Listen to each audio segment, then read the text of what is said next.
Good morning student, स्वागत है आप सभी लोगों का एमएलएस क्लासेस में। आज हम लोग पिछले वीडियो में 1.2 तक पहला पार्ट रियल नंबर कंप्लीट कर चुके थे। अब आगे से 1.3 चैप्टर देखेंगे। स्टूडेंट ध्यान देंगे, आज 1.3 का जो चैप्टर हम लोग स्टार्ट करने जा रहे हैं ये परीक्षा की दृष्टि से बहुत ही इम्पोर्टेंट है, इसलिए इसको थोड़ा विधिवत ध्यान पूर्वक देखेंगे। क्या है पहला क्वेश्चन? जैसे पहला क्वेश्चन कह रहा है सिद्ध कीजिए कि कड़ी में 5 एक अपरिमेय संख्या है। ये हमारा पहला क्वेश्चन है। ध्यान दीजिएगा, ये सबके मन में एक कंफ्यूजन बना रहता है कि कैसे सर इसको कड़ी में 5 को एक अपरिमेय संख्या सिद्ध कर पा रहे हैं। देखिए, आज इस कंफ्यूजन को हम लोग बिल्कुल दूर करेंगे। हालांकि ये बहुत ही आसान क्वेश्चन है, पर ना समझ में आने की वजह से ये हार्ड का हार्ड बना रह जाता है। आज हम लोग इसको एकदम बिल्कुल अच्छी तरीके से एक एक टॉपिक को अगर समझने की कोशिश करें तो निश्चित तौर पे ये आज आसान हो जाएगा। देखिए, इसको सबसे पहले हम लोग ये साबित कर देते हैं ये और इसका विरोध करते हैं। ये विरोध करते हैं कि ये कड़ी में 5 एक अपरिमेय संख्या है। यदि ये अपरिमेय संख्या है तो फिर इसको हम प्रूफ क्यों कर रहे हैं? लेकिन ये कह रहा है प्रूफ कीजिए। तो चलिए मान लेते हैं कि ये हमारा अपरिमेय संख्या नहीं। इसको हम लोग विरोध करते हैं। इसके विधि का एक विरोधाभास मेथड है। उसका क्या करता है कि जब कोई कहे अपरिमेय तो हम बोले परिमेय, हम विरोध करें उसका। अगर ये कहे कि यह 5 है तो हम लोग कहें, जैसे होता है ना किसी को बार बार ना शब्द में परिवर्तित कर देना, यानी उसके बात का विरोध कर देना, काट देना। उसी तरीके से हम लोग इसको काटेंगे। एक बार विरोधाभास लगाएंगे। विरोधाभास से देखिए हम लोग क्या कर रहे हैं। इसके लिए विरोधाभास से माना कड़ी में 5 एक परिमेय संख्या है। हम जिद कर रहे हैं कि ये परिमेय संख्या है। लीजिए, हम इसका विरोध करके ये कह दिए कि प्रूव करना है अपरिमेय, लेकिन हम कह रहे हैं कि परिमेय है। तो अब हमें प्रूव करना होगा कि सच में ये परिमेय है। यदि हम अपनी बात पे जीत जाते हैं, परिमेय सिद्ध कर देते हैं, तो स्पष्ट है कि यह अपरिमेय नहीं है। और यदि हम अपनी बात को प्रूव करने में कोई कमी रखते हैं, नहीं प्रूव कर पाते, तो निश्चित तौर पे वह क्या होगा? तब अपरिमेय संख्या हो जाएगी। तो चलिए, यदि हमने ये मान रखा है कि कड़ी में 5 एक परिमेय संख्या है, तो परिमेय संख्या का मेथड हम लोग जानते थे, उसकी कुछ परिभाषा जानते थे।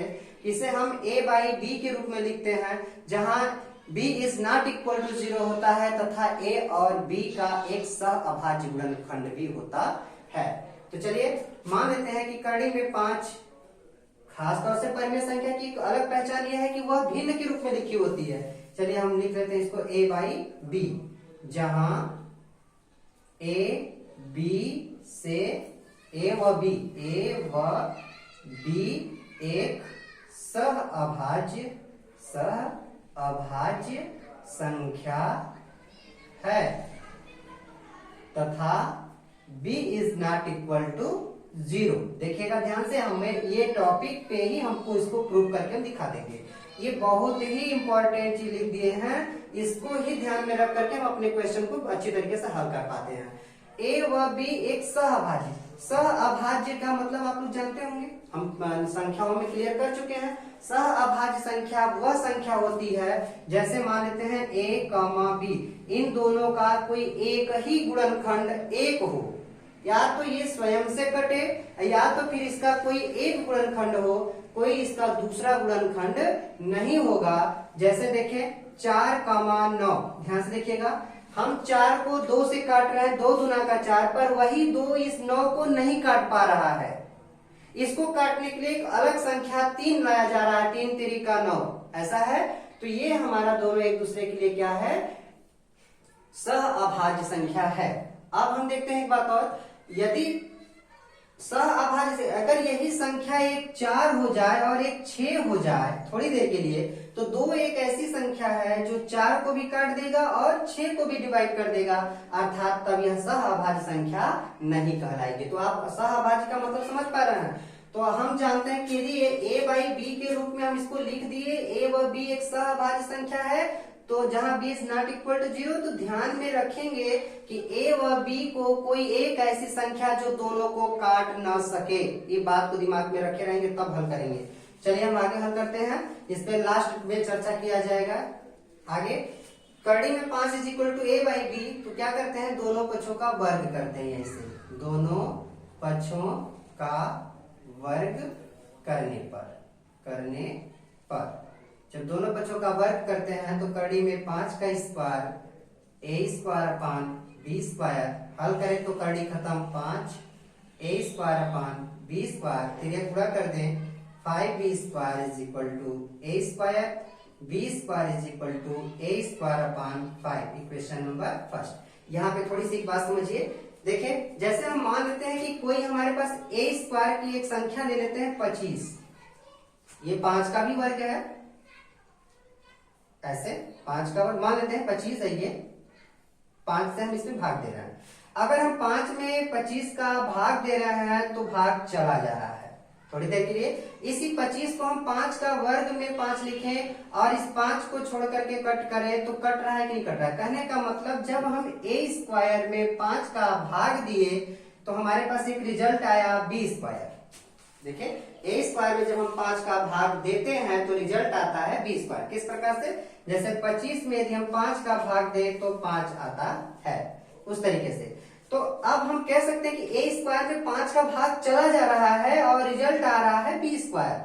तो मान लेते हैं ए स्क्वायर कोई संख्या 5 गुणित 5 अलग अलग है, यानी a इंटू ए स्क्वायर हुआ बटे 5। यदि दोनों के गुणनफल में यदि भाग 5 का चला जा रहा है तो निश्चित तौर पर उसके एक संख्या में भी 5 का भाग चला ही जाएगा और तब फिर एक नया रिजल्ट बनेगा।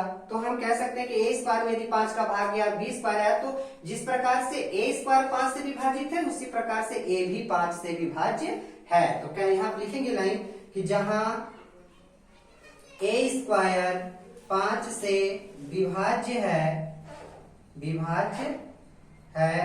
तब ए भी क्या होगा, केवल ए 5 से विभाज्य होगा। ये बात हमको समझ में आ गई।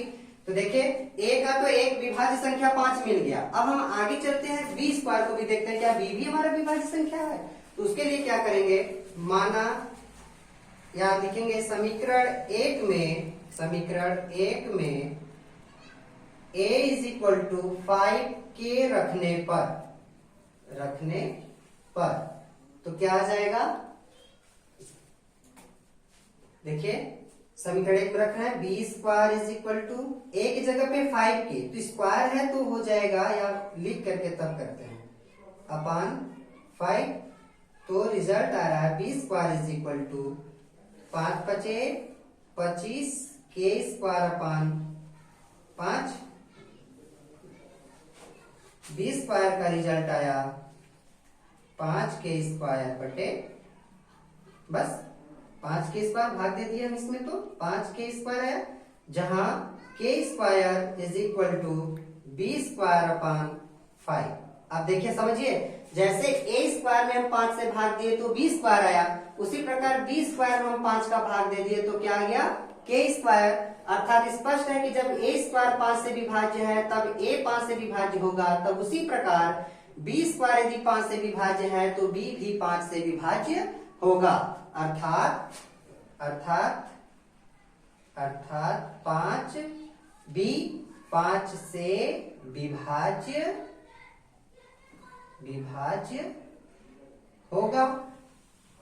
अब थोड़ा सा समझिए, बहुत ही आसान हो गया अब आपके लिए। अभी हम लोग क्या कह रहे थे कि सहअभाज्य संख्या केवल एक से कटती है या तो स्वयं से कोई दूसरी एक ऐसी संख्या जो दोनों को काट दे, ऐसा अगर हो जाता है तो वह सहअभाज्य नहीं होगा। तो देखिए बात तो यहाँ हो गई, यहाँ a और b को कोई नहीं काट सकता था, केवल एक से कटनी थी ये a और b, लेकिन इसमें भी 5 चला जा रहा है, इसको भी 5 काट रहा है। तो 5 एक ऐसी उभयनिष्ठ संख्या है जो a को भी कट कर दे रही है और b को भी कट कर दे रही है। और हम लोग दावा ठोके थे कि कड़ी में 5 एक परिमेय संख्या है और उसको हमने दिखाया था कंडीशन की इसमें इस परिमेय संख्या में ये चीज है, लेकिन इसको साबित करने में हम गलत निकल गए, क्योंकि यहाँ पे 5 एक ऐसी संख्या जो दोनों को काट दे रही है, अर्थात यह एक सहअभाज्य संख्या नहीं है। जब यह सहअभाज्य संख्या नहीं है तो यह परिमेय भी नहीं है, और जब यह परिमेय नहीं है तो क्या बचा, अर्थात अपरिमेय बचा। तब कह सकते हैं कि कड़ी में 5 एक अपरिमेय संख्या है। उसके लिए यहाँ पे एक भाषा आपको जरूर लिखना होगा, थोड़ा सा हम यहीं पे लिख दे रहे हैं। अतः ए तथा बी का एक,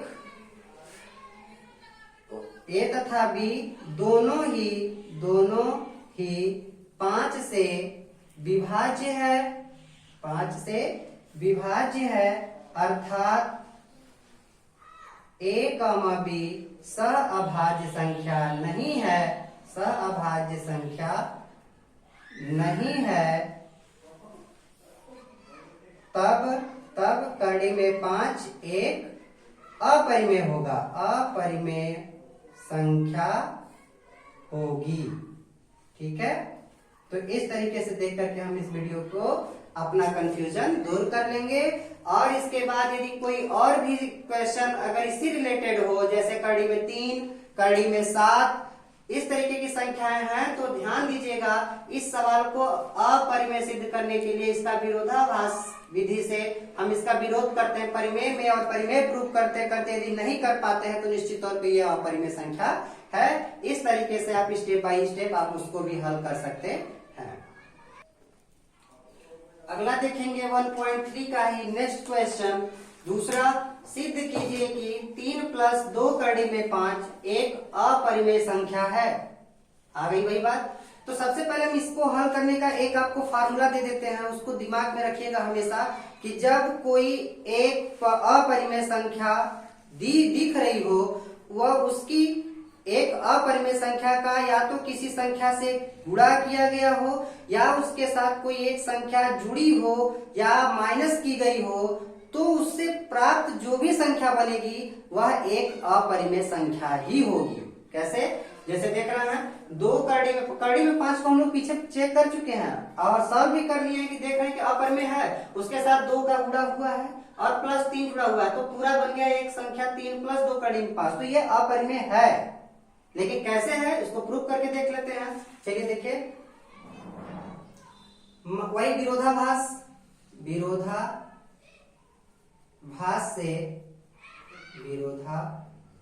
से माना 3 + 2 कड़ी में 5 एक परिमेय संख्या है।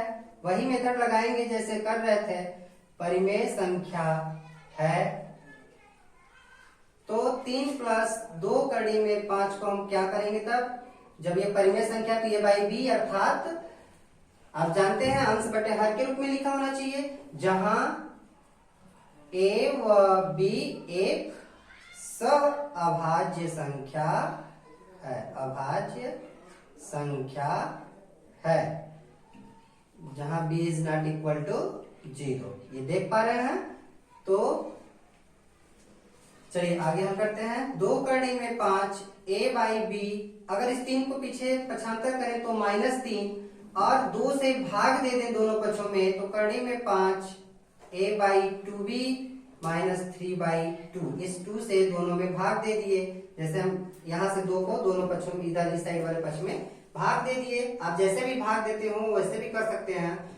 अब हम देख पा रहे हैं, यहीं से हमारे क्वेश्चन को हम समझ के सॉल्व कर सकते हैं। देखिए यहाँ पे जो क्वेश्चन दिख रहा है इस साइड, जहां a/2b -3/2 एक परिमेय संख्या है, एक परिमेय संख्या है। ठीक है, इतनी बात तो हम समझ गए कि ये तो अंश बटे हर के रूप में लिखा है, तो यह एक परिमेय संख्या है, परंतु यह किसके बराबर है? आप समझिए, यह कड़ी में 5 के बराबर है। अब आप बताइए, क्या 2 बराबर हो सकता है 3 के? नहीं, क्योंकि बराबर का मतलब होता है दोनों बराबर।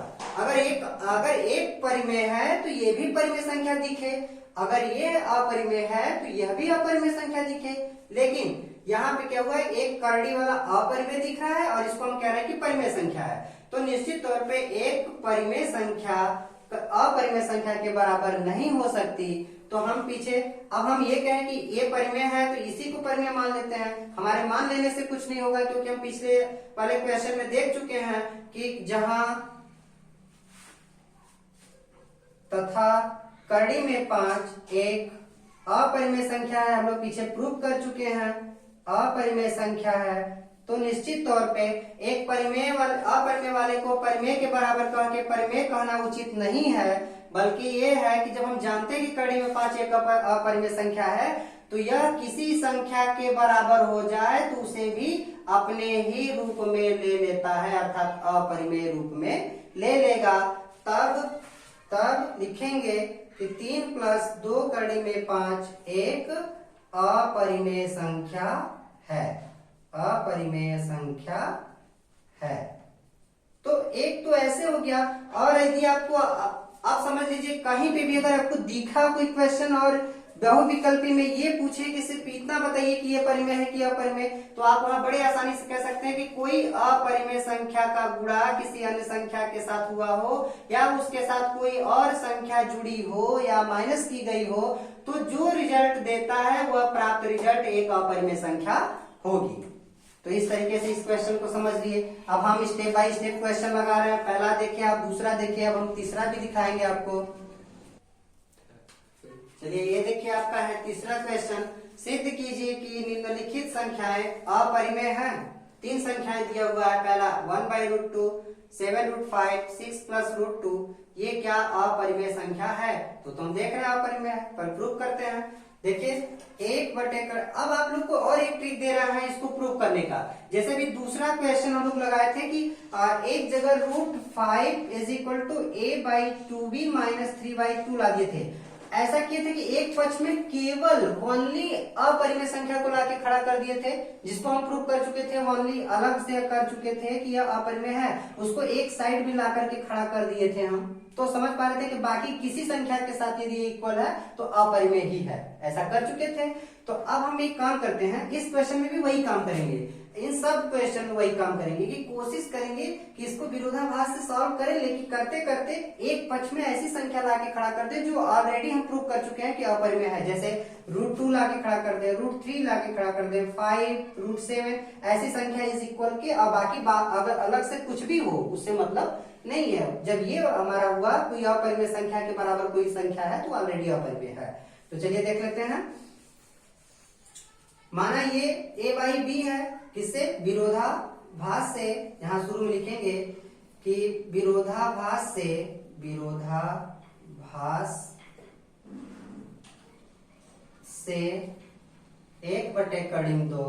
एक परिमेय संख्या है, परिमेय संख्या है।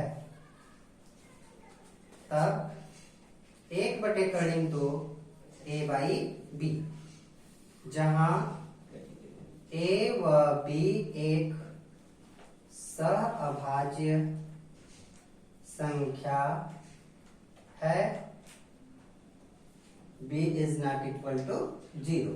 आप समझ पा रहे होंगे, सहअभाज्य के विषय में पहले ही टॉपिक में दे दिए हैं। चलिए देखिए 1/2 को हम लिख सकते हैं, इसका परिमेयीकरण कर दें। √2/√2 a/b, √2 का गुणा 1 के साथ नीचे आ गया 2 a/b, और इस 2 का गुणा इस साइड कर दें तो √2 = हो जाएगा 2a/b। देखिए अभी हम समझाए थे कि √5 = कुछ भी है, तो क्या था अभी पिछले वाले क्वेश्चन में कि वो अपरिमेय हो गया था, क्योंकि इसकी एक अपरिमेय के इक्वल है। तो यहाँ पे हम क्या ला दिए? देखिए हम बोले थे कि एक साइड में कोई अपरिमेय संख्या ला करके खड़ा कर दीजिए तो बाकी सब संख्या अपरिमेय हो गया। देखिए तो 2a/b क्या है? √2 के इक्वल है, जबकि √2 क्या है? एक अपरिमेय संख्या है। जहां √2 एक अपरिमेय संख्या है, अपरिमेय संख्या है, तब 1/√2 एक अपरिमेय संख्या होगी, अपरिमेय संख्या होगी। √2 एक अपरिमेय संख्या है, तब ये इसके इक्वल है, तो यह भी क्या होगा? 1/√2 के को हम परिमेय माने थे, जबकि ये क्या निकला? 1/√2 एक अपरिमेय संख्या हो गई। अब हम देख पा रहे हैं इसी तरीके से आप सब लोग 7/5, 6 + √2 इन दोनों क्वेश्चनों का करने का अभ्यास करें। हाँ ध्यान देंगे कि आप ये √5 और √3, √7 ये 3-4 क्वेश्चन ऐसे हैं जो मस्ट इम्पोर्टेंट है, उसको विशेष ध्यान देंगे और वो बहुत ज्यादा उस पर दिमाग लगाने की जरूरत नहीं। दिमाग ये लगाना है कि ए व बी एक सहभाज्य संख्या है, तो एक सहभाज्य की परिभाषा को नोट करेंगे कि सहभाज्य संख्या वह संख्या होती है जहां पे एक ऐसी संख्या हो जो उन दोनों संख्याओं को ना काट सके। ध्यान दीजिए, एक ऐसी संख्या जो उन दोनों संख्याओं को न काट सके तो वो संख्या सहभाज्य संख्या कहलाती है। यदि एक संख्या दोनों संख्याओं को काट देती है तो वह सहभाज्य संख्या नहीं है। एक बार फिर से सहभाज्य को हम थोड़ा सा यहीं पे देख लेंगे कि जैसे हमारे पास 2, 4 और 9 है, तो 4 को कोई एक संख्या 2 से भाग देते हैं तो 2 दूना का 4, पर वही 2 से अगर 9 में भाग दे तो भाग नहीं जाता, अर्थात यह सहभाज्य संख्या है। लेकिन यदि यहीं पे 4 और 6 ये सहभाज्य हो गया, को प्राइम कहते हैं इंग्लिश में, 4 और 6 की बात करें तो 2 दूना 4 और 2 तिया 4, 2 एक ऐसी संख्या है जो 4 को और 6 दोनों को काट दे रही है, अर्थात यह सहभाज्य संख्या नहीं है। समझ पा रहे हैं? तो ऐसा ही था इसके पिछले वाले वीडियो में पहला क्वेश्चन में कि 5 दोनों को विभाजित कर रहा था तो ना काटने पाए। इसी के साथ आप सब लोग इस क्वेश्चन को तैयार रखें, ये बोर्ड परीक्षा से बहुत ही इंपॉर्टेंट क्वेश्चन है और आप लोगों को यदि ये क्वेश्चन सब समझ में आ गया हो, भली बात ही अच्छा हो, और यदि बिल्कुल समझ में आ गया हो तो आप हमारे चैनल को सब्सक्राइब करें और भी स्टूडेंट लोगों को भेजें, शेयर करें, ताकि उनका भी ये कंफ्यूजन जो कि बहुत ही इंपॉर्टेंट है वो दूर हो जाए और बोर्ड परीक्षा में उनको सफलता प्राप्त हो सके। धन्यवाद।